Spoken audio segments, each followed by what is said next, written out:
Are you thinking about food all the time?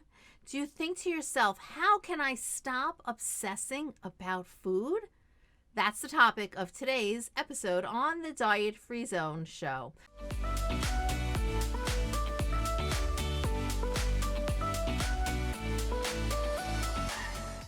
Hi, I'm Bonnie Giller, a registered dietitian, nutritionist, and certified intuitive eating counselor.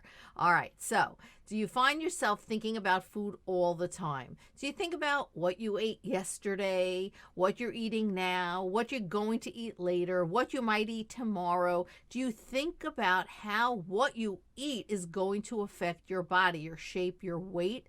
How much of your brain space is spent thinking about food, eating, and your body? I'd like you to post a comment below. Let me know the answer to that. Because if you have been chronically dieting in an effort to shrink your body to meet society's standards of what a woman should look like, that thin ideal, then you are likely thinking about food all the time. And it's exhausting. So, how do you stop obsessing about food? I'm going to share with you 4 ways that you can implement right here, right now, so that you can free up some of the brain space to do all the other things that you want to do in your life. All right? Are you ready? Here we go. Number 1, make sure that you feed yourself consistently and sufficiently throughout the day.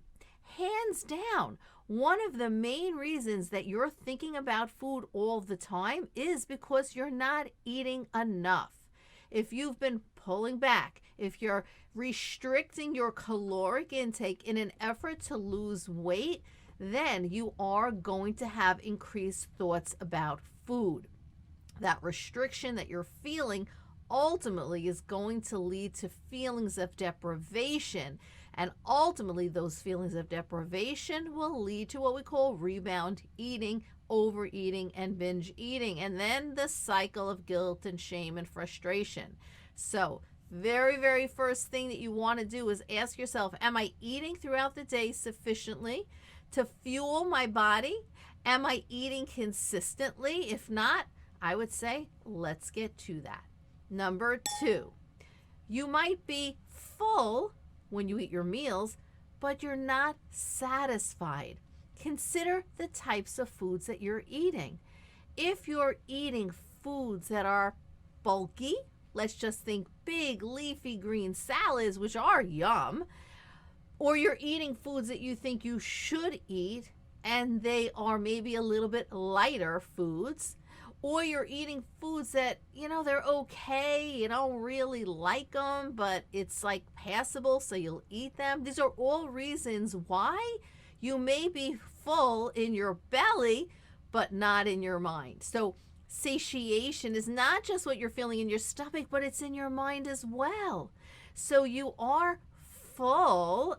Your belly is saying, I've had enough. It's got some food in there. It's like, okay, I feel the food in there, like with a leafy salad, a green leafy salad. So many of my clients will say, well, I eat a salad for lunch.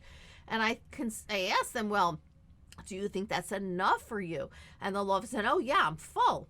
But what happens an hour later? They're hungry again, because that bulk only lasts for so long, right? You've got to add what we call staying power foods. I teach a lot about staying power foods in my Whole Body Trust and my nutrition programs.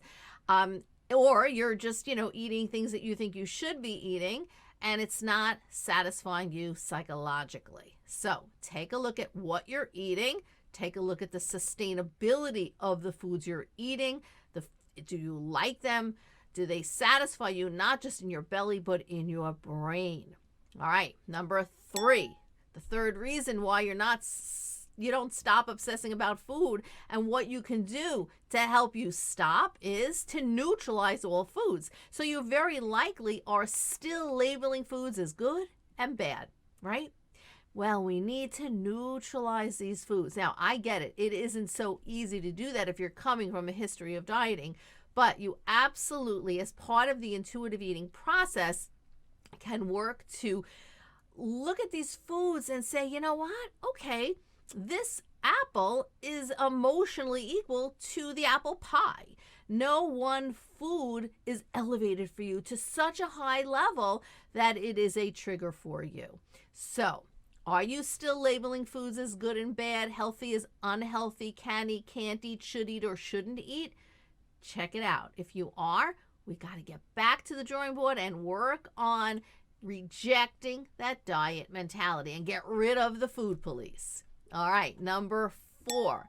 Another thing that you need to do if you want to stop obsessing about food is to use food for fuel and pleasure and not an emotional crutch. Now, if you find that, you know what, maybe I am turning to food to cope with some uncomfortable feelings that I'm having, well, yeah, you are going to be thinking about food all the time. Listen, we're emotional human beings. We've got emotions all the time.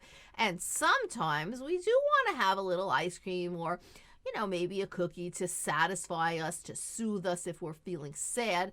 But if that's your only strategy to manage uncomfortable emotions, it becomes a destructive pattern and you're constantly thinking about food.